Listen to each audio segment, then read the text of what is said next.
Start. সকালে বাড়িতে দেখি এলো দেখি আমি এবার পুজো একটা যেখানে কালী পুজো একটা স্টেজ করে দেবো। কালী পুজো স্টেজ করে অনুষ্ঠানটা করে দিতে হবে। গান যেন পুরো হয়।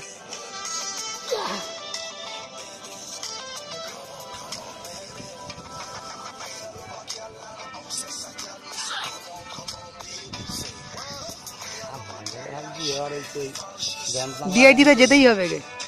ডান্স বাংলা না, ডান্স ইন্ডিয়া। নাচো ভারত, নাচতে পাঠাতে হবে গে। মাঝে মধ্যে কিন্তু আইটেমটা পাচ্ছি ডান্সে। বাহ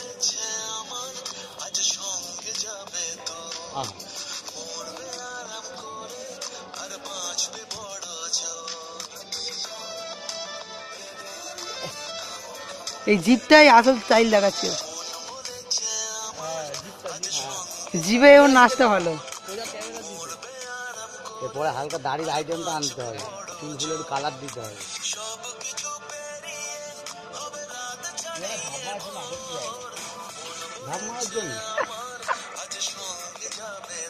সুইসাইড পয়েন্ট।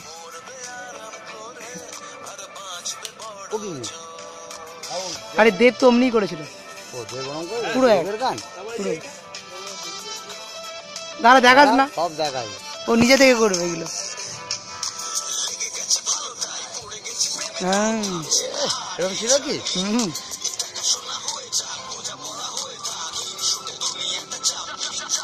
না এবার করে দিস, শেষ করে দিস। হয়ে গেছে। আর জিতবে, যদি কম্পিটিশন হয় জিতবে শিওর। একটা গান একটা নাচ হলে হবে না, অন্তত স্টেজে 5-6টা তো দিতে হবে। 5-6টা কি তোলা আছে কি? হ্যাঁ দেখো না,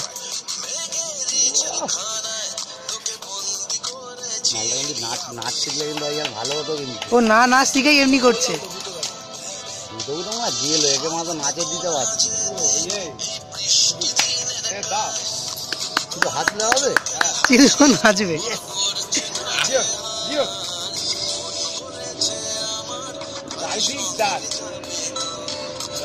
মালটা কিন্তু নাচ শিখতে কিন্তু ভালো না, মালটা মধ্যে হলে গেল। কে এখনো অনেক ভালো নাচছে।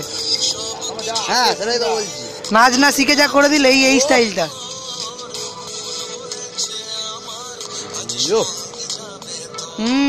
মালটা হালকা হালকা করলে চুলে এই গানটা কালার দিতে হবে, দাড়িতে একটু আইটেম আনলেই পুরো আমার কোরিওগ্রাফার রেমো।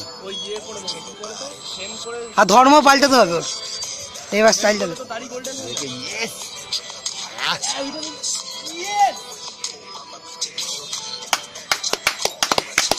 বিকলাঙ্গ। আরে গান চলছে তো, তুই নাচ।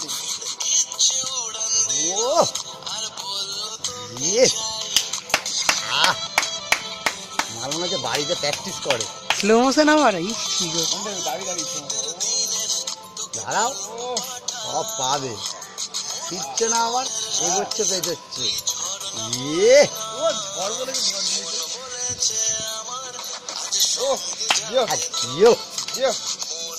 না তার মধ্যে একজনের মধ্যে হ্যাঁ নাচের ভাব আছে, একটা ট্যালেন্ট।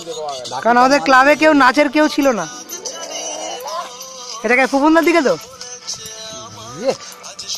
এই হাসিটা, হ্যাঁ এই হাসিটা, হ্যাঁ এই জিভটা বার করে হাসিটা দিতে হয়। এই দেবের থেকে অনেক ভালো নেচেছে। তাহলে কি কালী পুজো এবার যে ডিজেটা হচ্ছে পুরো একটা ওরা একা দিয়ে দেবো, কেউ নাচবে না, এই গানটাই দিবি, ও একাই নাচবে। যত কি জায়গা দিতে পারবে না, খালি একটা হবে না।